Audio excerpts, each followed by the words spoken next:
Hoje vamos estudar o capítulo 15 do Evangelho de João, tá? Como sempre, eu vou dar uma repassada no capítulo 14, para a gente recordar o que o nosso irmão Léo, né, ensinou na aula passada, tá?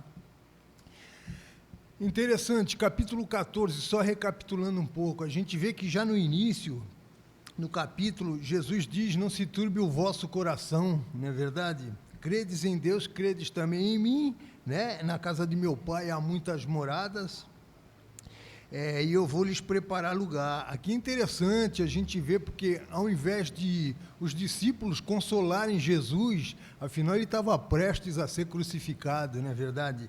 Mas é Jesus quem conforta eles, tanto no espiritual como no emocional, não é verdade? Então aqui são, né, literalmente as palavras já de despedidas de Jesus, tá? Mas onde ele diz que estaria voltando para o Pai, porém ele ia preparar moradas, para onde ele estivesse, seus discípulos também estariam com ele, não é verdade? Mas a gente vê também que nem todo mundo entendeu direito as palavras de Jesus, porque Tomé diz: Senhor, não sabemos para onde vais, como sabemos o caminho, não é verdade? Aí vem o versículo famoso, João 14, todo mundo conhece, né?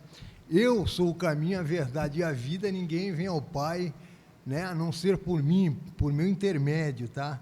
Então entendemos o quê? Que Jesus é o caminho, né? Como ele diz, eu sou o caminho, também está no singular, ou seja, não existe outro, é o único caminho, não é verdade? Então, se Jesus é o caminho que eu seguir, né, fatalmente chegar ao seu destino final, que é o quê? A casa do Pai. Por isso é importante o quê? Persistir, não é verdade? Insistir ali, estar sempre junto com Jesus na palavra, na observância de tudo que ele ensinou, não é verdade? E, enfim, não deixar que nada atrapalhe essa nossa caminhada, essa nossa jornada que leva, né, à casa do Pai, tá? Então, só para deixar claro aqui, o caminho não é uma religião, não é igreja, não é uma filosofia de vida, não é a guarda do Antigo Testamento, não é nada disso, né? Não é dízimo, as leis de Moisés, enfim. O caminho é uma pessoa, e essa pessoa é Jesus. Então, se você está em Jesus, você está no caminho. E o único acesso a esse caminho é mediante a fé em Jesus e no seu sacrifício lá na cruz do Calvário, amém? Mas a gente vê depois que um outro discípulo, né, Felipe, ele também continua não entendendo, porque ele diz: Senhor, mostra-nos o Pai, isso aí já nos basta, né? Mostra o Pai e pronto, né? Já nos basta. Aqui, mais uma vez, mostra a falta de entendimento, né? Por quê? Acerca da natureza de Jesus, da sua missão na terra, acerca do que ele veio fazer. Jesus tinha acabado de falar: ó, ninguém vem ao Pai se não for por mim, tá? Então, aqui Jesus está dizendo que quem conheceu a ele, a Jesus, conheceu o próprio Deus, né? Conheceu o Pai, o Criador, tá?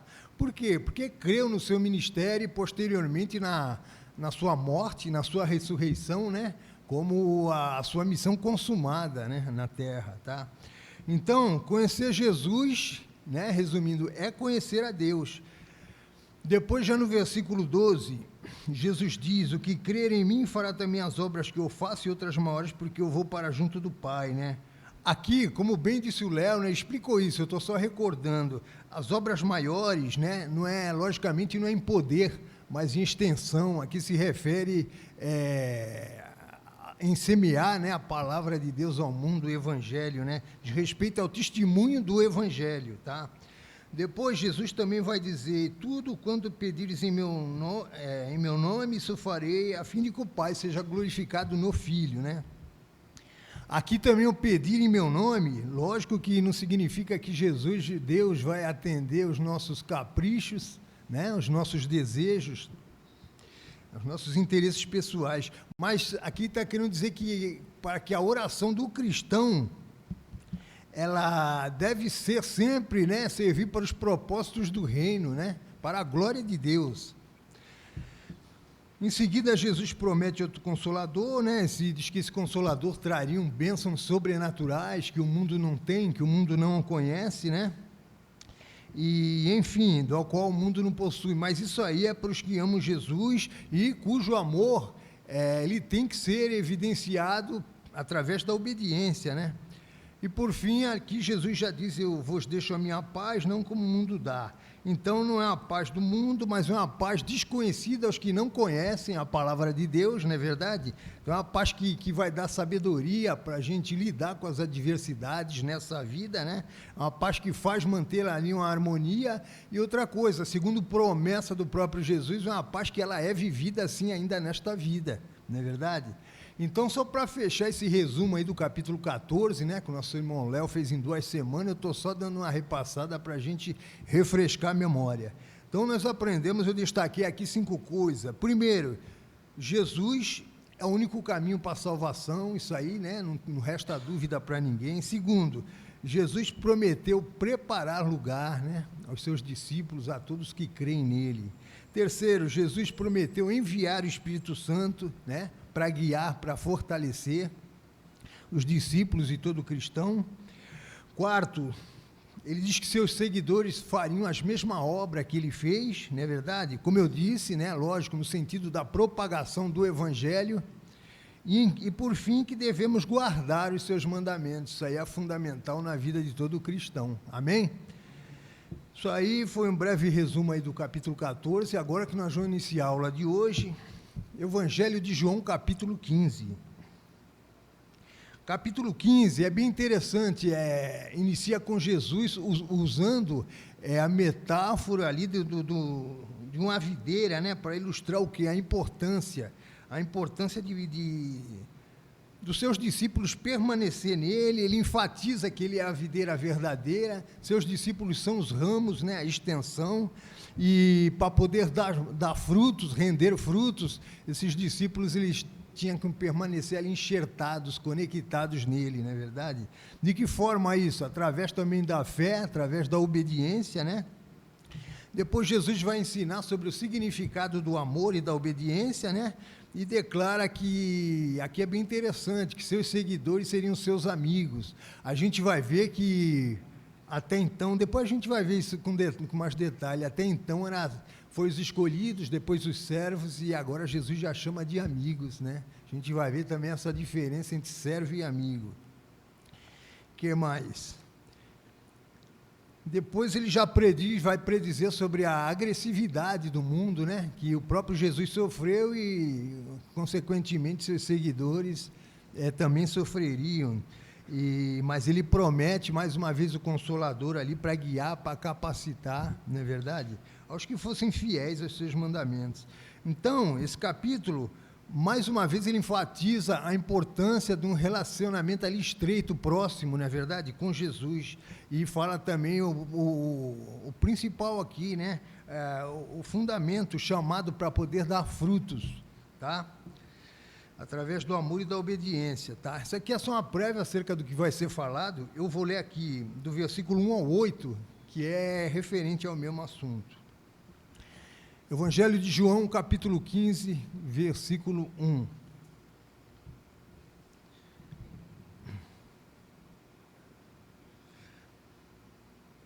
Aqui, vou fazer uma prévia, do versículo 1 ao 8, que eu vou ler agora, fala sobre a metáfora da videira e essa promessa aí para frutificar, né, para render frutos. Do versículo 9 ao 17, vai falar sobre, como eu disse, sobre o mandamento do amor, né, e também o amor do próprio Cristo, né, como modelo. Depois do versículo 18 ao 25, vai falar, né, ali com mais detalhes sobre o ódio do mundo pelos seus discípulos, não é verdade, e também por Jesus. E do versículo 26 ao 27, né, finaliza falando o papel ali do Espírito Santo, não é verdade, do Consolador. Então vamos lá, do 1 ao 8. Eu sou a videira verdadeira e meu pai é o agricultor. Todo ramo que estando em mim não dá fruto, ele corta, e todo que dá fruto ele poda, para que dê mais fruto ainda. Vocês já estão limpos pela palavra que vos tenho falado. Permaneçam em mim, eu permanecerei em vocês. Nenhum ramo pode dar fruto por si mesmo, se não permanecer na videira. Vocês também não podem dar frutos se não permanecerem em mim. Eu sou a videira, vocês são os ramos. Se alguém permanecer em mim e eu nele, esse dá muito fruto, pois sem mim vocês não podem fazer coisa alguma. Se alguém não permanecer em mim, será como o ramo que é jogado fora e seca, tais ramos são apanhados, lançados ao fogo e queimados. Se vocês permanecerem em mim e as minhas palavras permanecerem em vocês, pedirão o que quiserem, e lhes será concedido. O último versículo 8, meu Pai é glorificado pelo fato de vocês darem muitos frutos, e assim serão meus discípulos, né? Então, como eu disse, o versículo 1, ele já inicia com uma analogia, né? Onde Jesus se compara ali como sendo uma videira, não é verdade? E como que os seus seguidores fosse ali uma conexão vital dessa videira, né? Que fosse fundamental os seus seguidores estarem conectados nele, né? Como se fossem os ramos, né? E então ele se compara a videira até como um símbolo de vitalidade, de sustento, não é verdade? Porque os ramos ali é através de Jesus que os ramos vão gerar frutos, não é verdade? Mas, porém, volto a dizer, só produzirão frutos se permanecerem ali unidos, conectados, né, à videira principal, que é Jesus, ao tronco principal. Agora, por que Jesus se comparou à videira? Né? Aqui tem um monte de exemplo que eu vou falar aqui. Primeiro, a videira era uma planta bem comum, né, em Israel ali na época. A videira também se identifica com a igreja. Obrigado, senhor.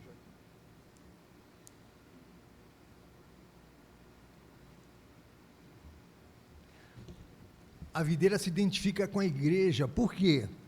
Porque seu fruto nasce, ele se forma, né, surge em forma de cachos, né, representando a unidade da igreja, cujo próprio Cristo é o cabeça, não é verdade? O que mais? As uvas, elas produzem o suco que representa o sangue, né, do Senhor Jesus, que verteu ali na cruz do Calvário, tá?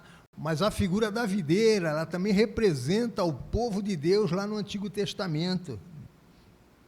Que interessante, o Salmo 89 diz que Israel era uma videira que Deus plantou com muito carinho nas encostas das montanhas da Palestina, não é verdade?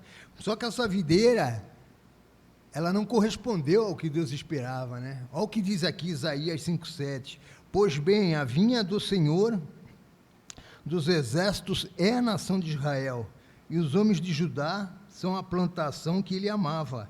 Ele esperava a justiça, mas ouviu derramamento de sangue, esperava a retidão, mas ouviu gritos de aflição, não é verdade? Então, quando Jesus diz, eu sou a videira verdadeira, não é verdade? Aqui ele está estabelecendo um contraste, né, entre ele e aquele antigo povo, a vinha plantada ali por Deus e que, por sua vez, provou, né, ser estéril, não rendeu frutos, não é verdade? Espiritualmente falando, tá? Porque, volto a dizer, essa videira aí do Antigo Testamento, né, era o seu povo que Deus tirou lá do Egito, plantou ali em Canaã, né, porém esse povo não frutificou, tá? Então Deus tomou outra videira, seu próprio filho, e a plantou em Israel. E Jesus, com seus ramos, ou seja, todos aqueles que estiveram unidos, né, conectados, enxertados ali nele, representa, então, essa videira verdadeira. Outra coisa, assim como o povo lá da antiga Israel, né, descendiam ali dos seus patriarcas, tá? Aqui a nova geração do povo de Deus, ela é representada ali pela descendência de Cristo, amém? Totalmente ligada a ele como ramos ali, né, que nascem da videira. Enfim, aqui é o cumprimento do Salmo 80, onde diz que o Filho do Homem é a videira, é plantada por Deus.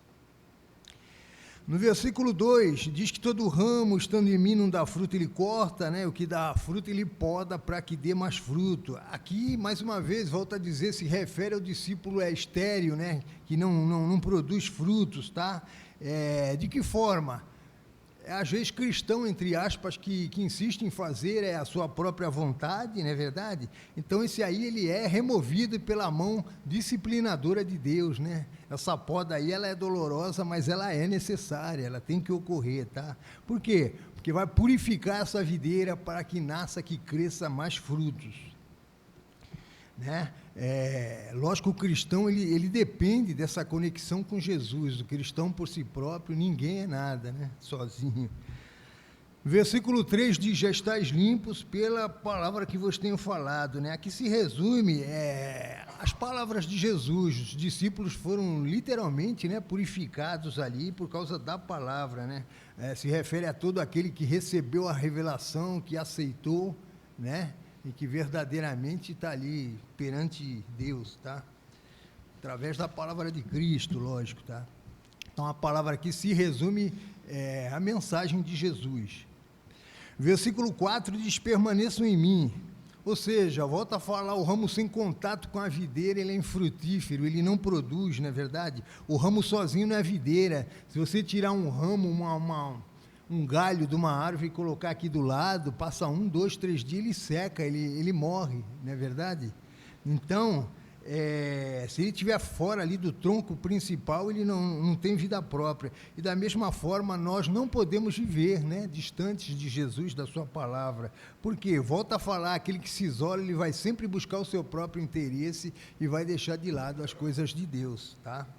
Então, a perspectiva de quem age dessa forma aí, né, é se tornar um ramo, um galho seco, né, como diz a palavra. Então, esse versículo, ele fala basicamente sobre a decisão de seguir a Jesus, tá? Como condição, lógico, para produzir fruto, é isso que a própria palavra diz, tá? E a forma de permanecer em Cristo é através da obediência, lógico. Todo cristão que obedecer, ele com certeza ele vai render frutos, ele vai frutificar. Versículo 5 ao 8 fala sobre permaneçam em mim para dar frutos, né? Então aqui ele volta a falar, né? O ramo sem contrato com a videira, né? Não tem a vida própria. E outra coisa, o ramo ele sempre provém da videira. Primeiro a videira principal, o ramo, e dos ramos vai vir o fruto, né? A produção é o esperado ali por Deus, né? Então, sem Jesus, o cristão e ninguém consegue fazer nada que tenha um valor espiritual, não é verdade? Nada que permaneça verdadeiramente, tá? A própria palavra diz aqui no final do versículo, ó, sem mim vocês não podem fazer coisa alguma, tá? Então, olha que interessante, um ramo ali enxertado na videira, no pé de uva, ele não vai produzir melancia, abacaxi, mamão, né? Ele vai produzir uva, que está enxertado ali na videira principal, né? Ou seja, trazendo, né, isso para nós, uma analogia, todo aquele que estiver ali enxertado, conectado com Jesus, ele vai produzir as coisas de Deus, não é verdade? Pode falar, Léo.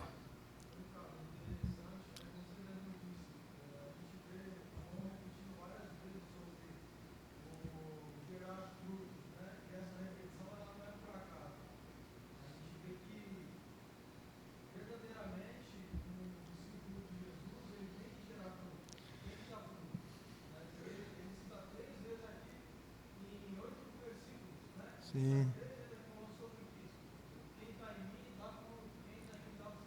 É a função, a missão,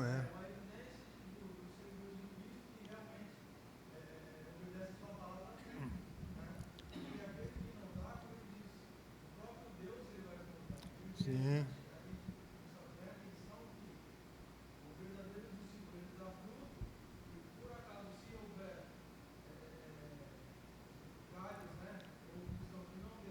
Não está produzindo.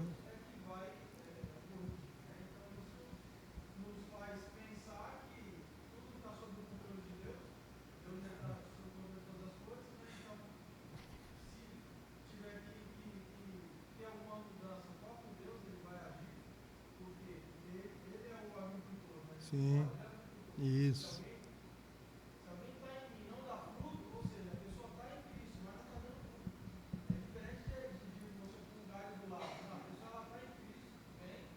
É verdade.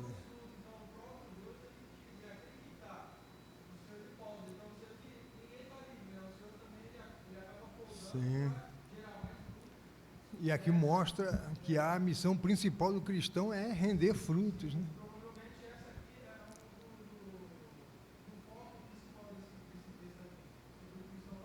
Sim, com certeza.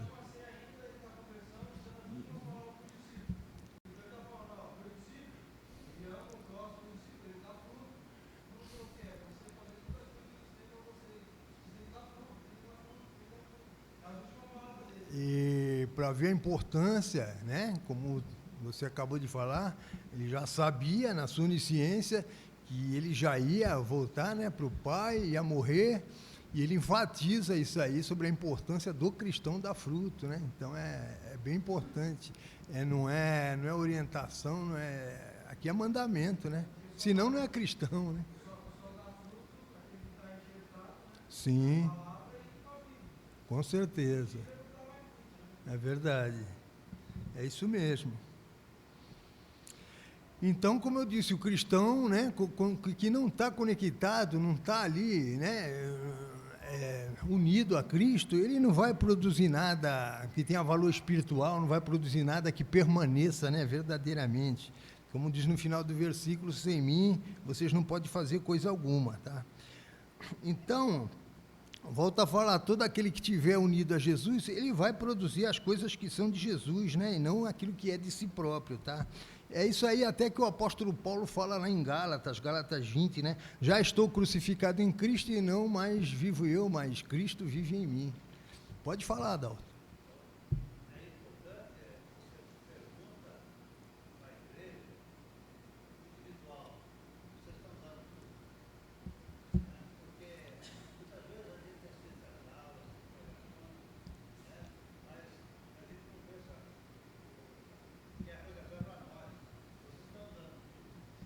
É verdade.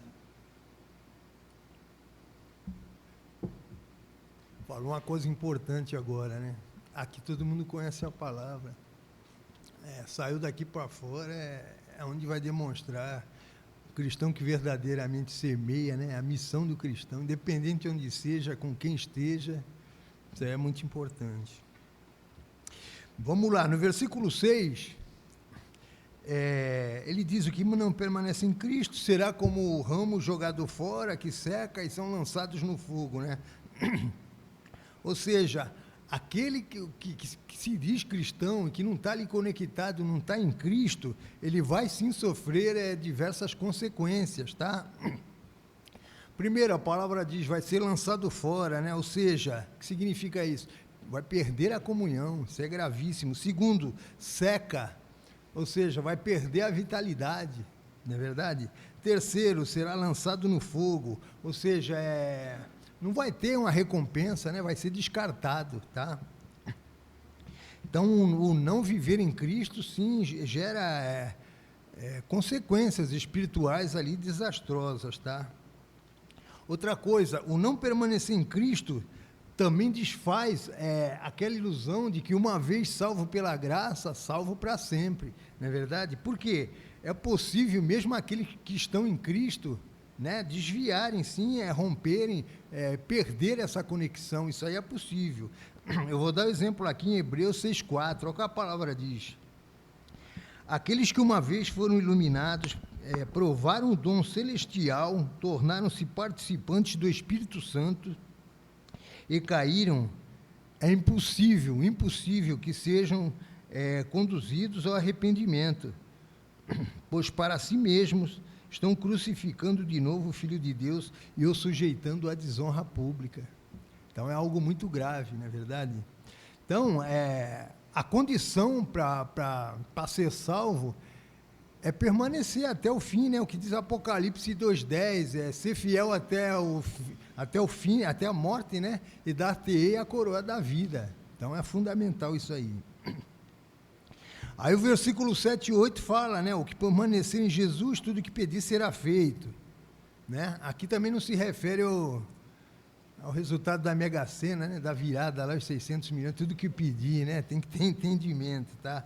Até porque todo aquele que permanece em Jesus, ele habita no ser humano, né? Porém, mas ele se torna participante da natureza divina, né? Isso é interessante. A pessoa que está verdadeiramente na palavra, ele não tem essas ideias, né? Não tem como ler um versículo desse e interpretar o meu bel prazer, né? Poxa, se a palavra diz tudo o que eu pedi, a gente sabe que não é desse jeito, tá?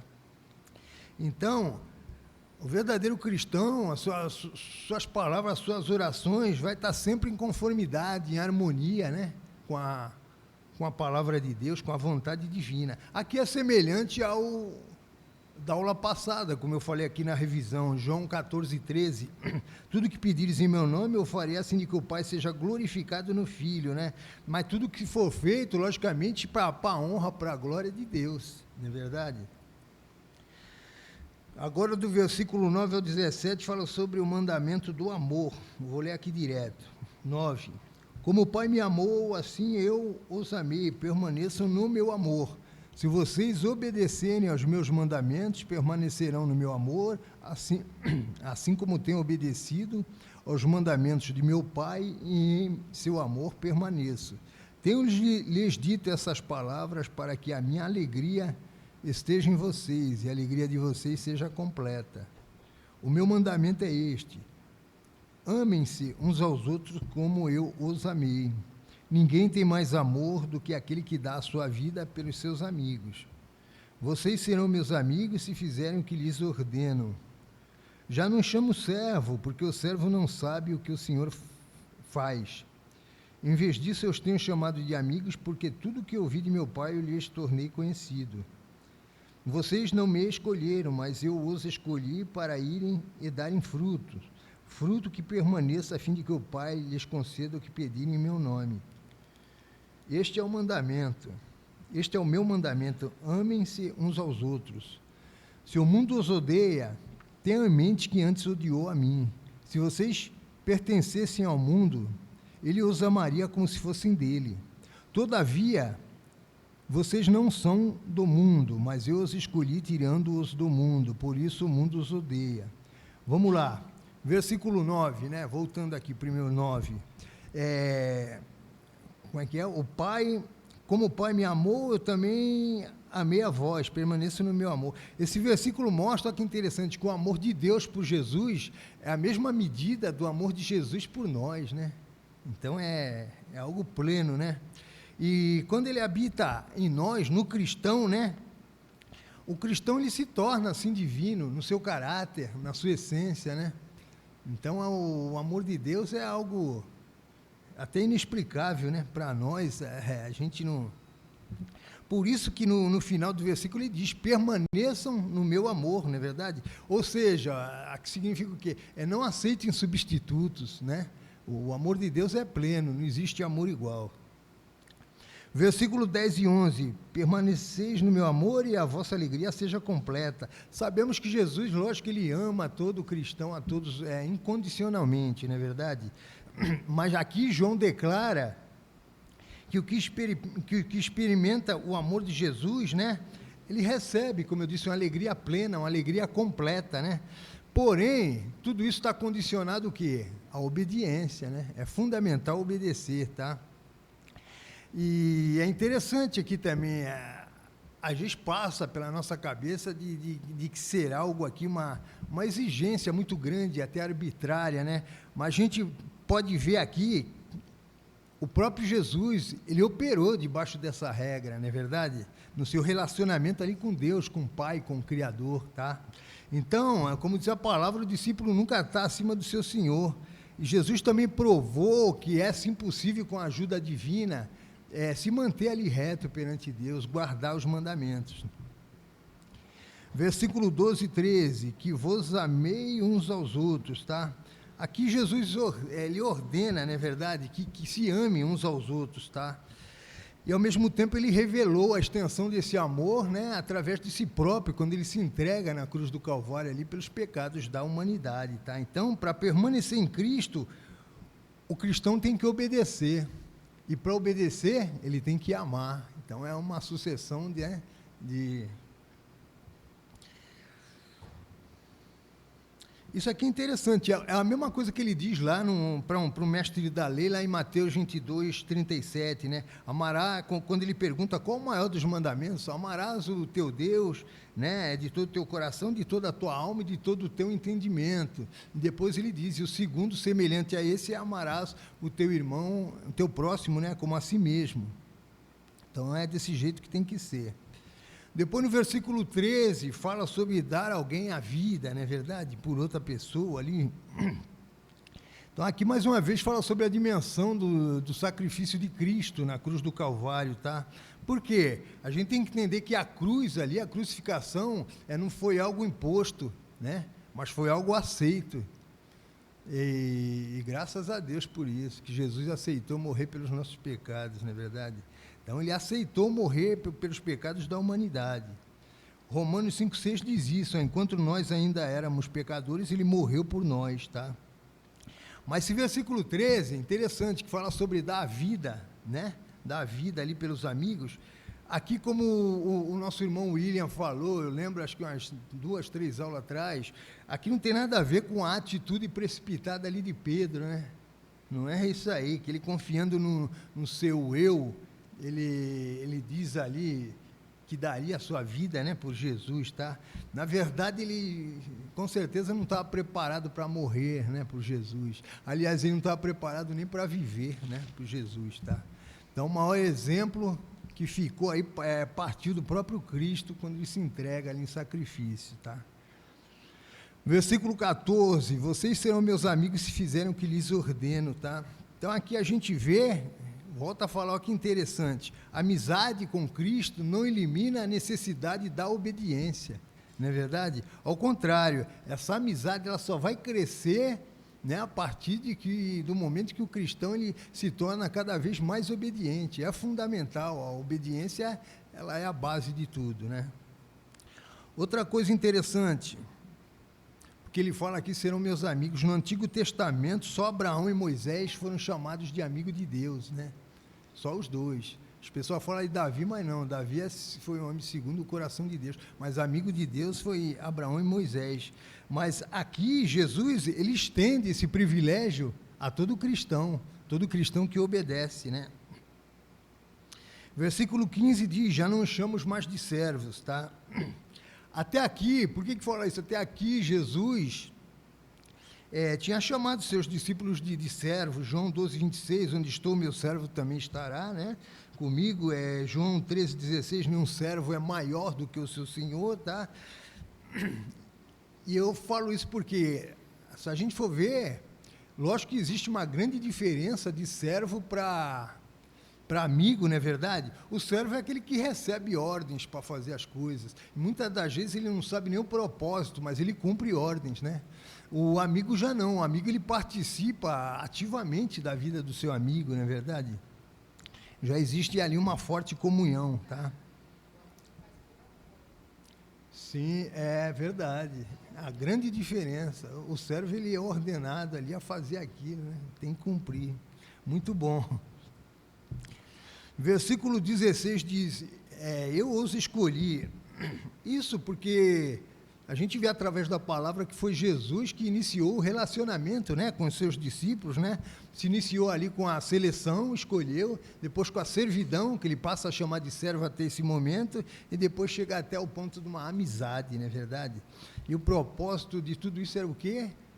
Render frutos. Quer falar, Valmir?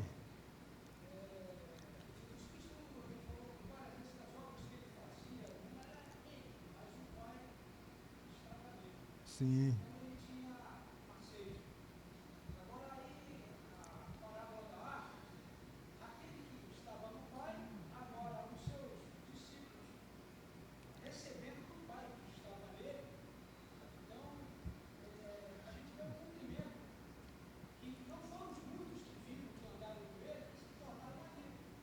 Sim.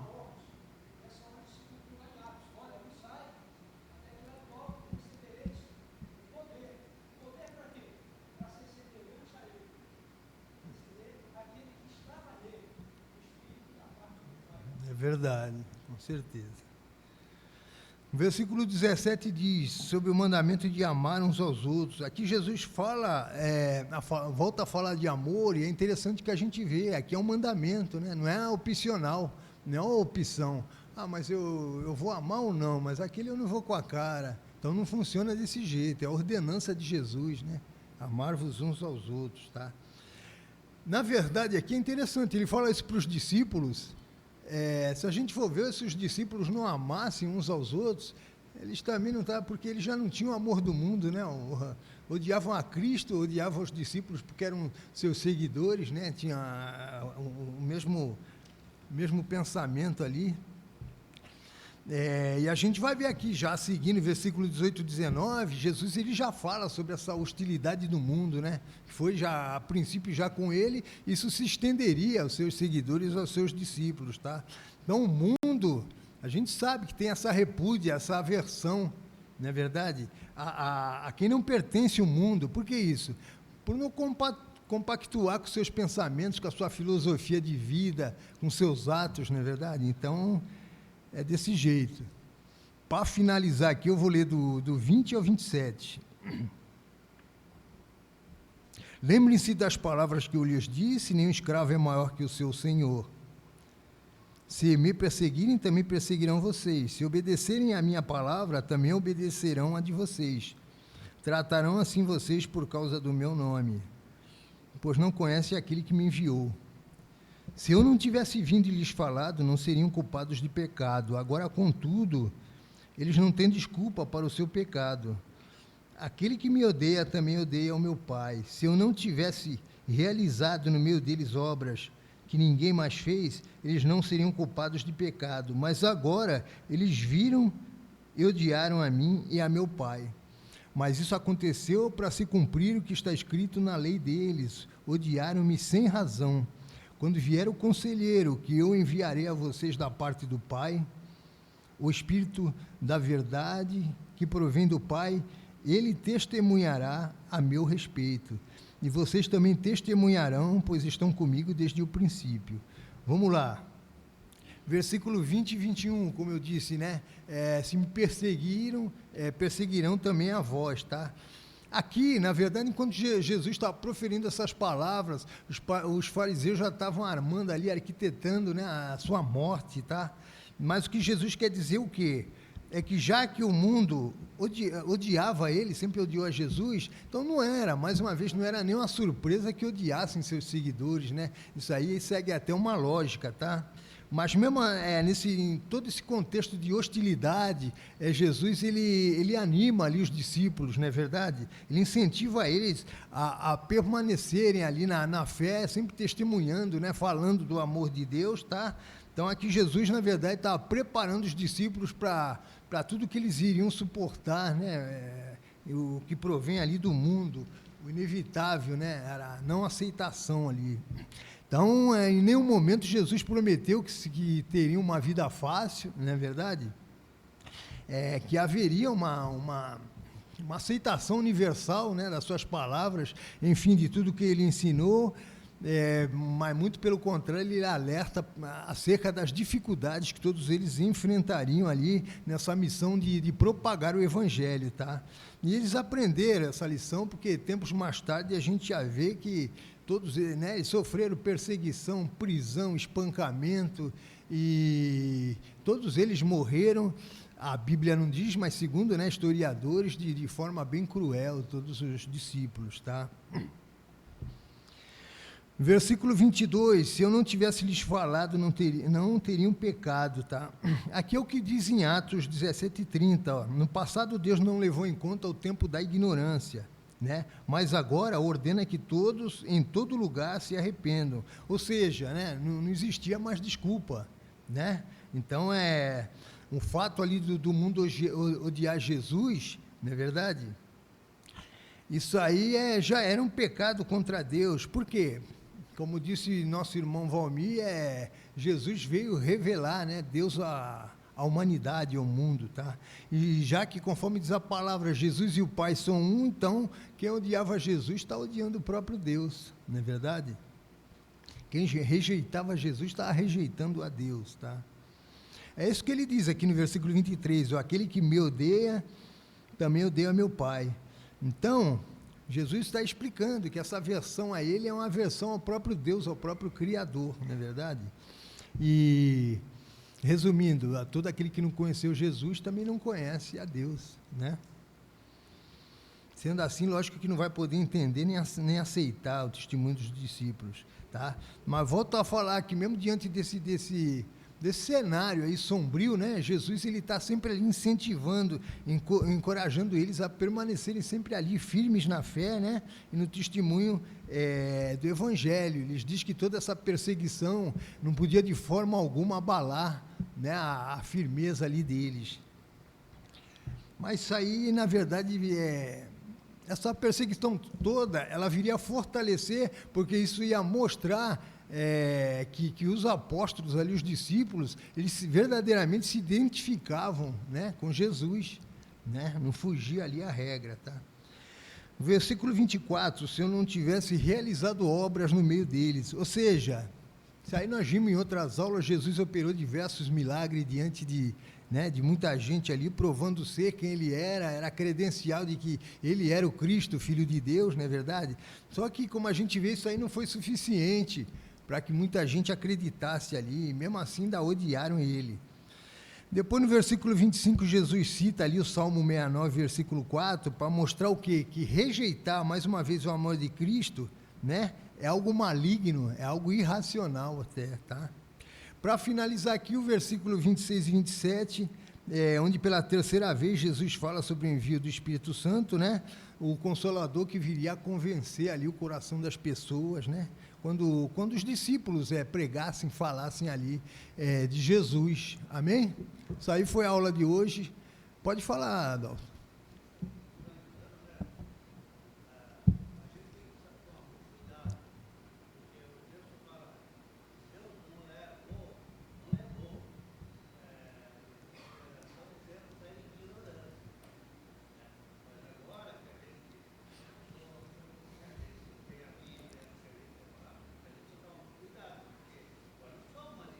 Sim, com certeza.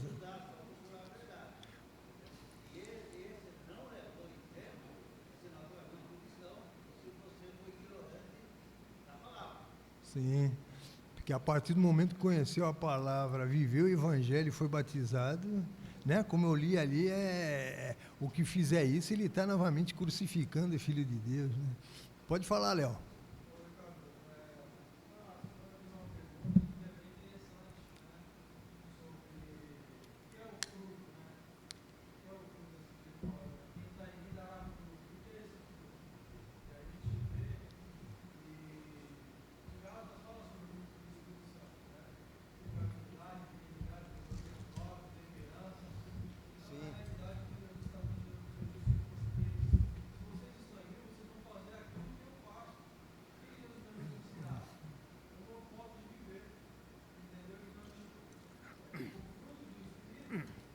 Novidade de vida, né?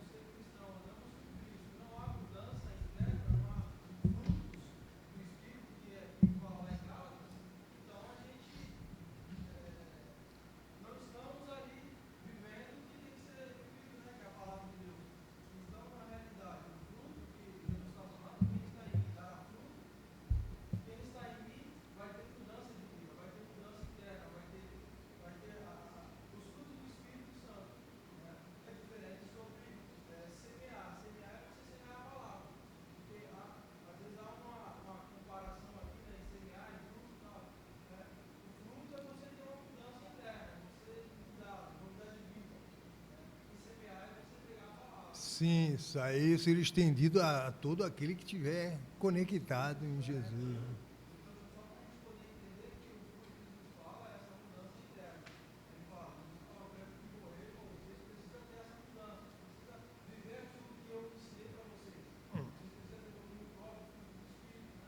Sim.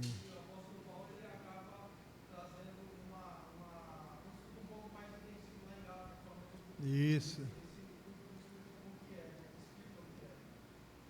E como diz lá em Gálatas também, né, o próprio Paulo, né, não vivo mais eu, mas Cristo vive em mim, né? Já é referente a essa mudança. Amém? Eu agradeço a oportunidade.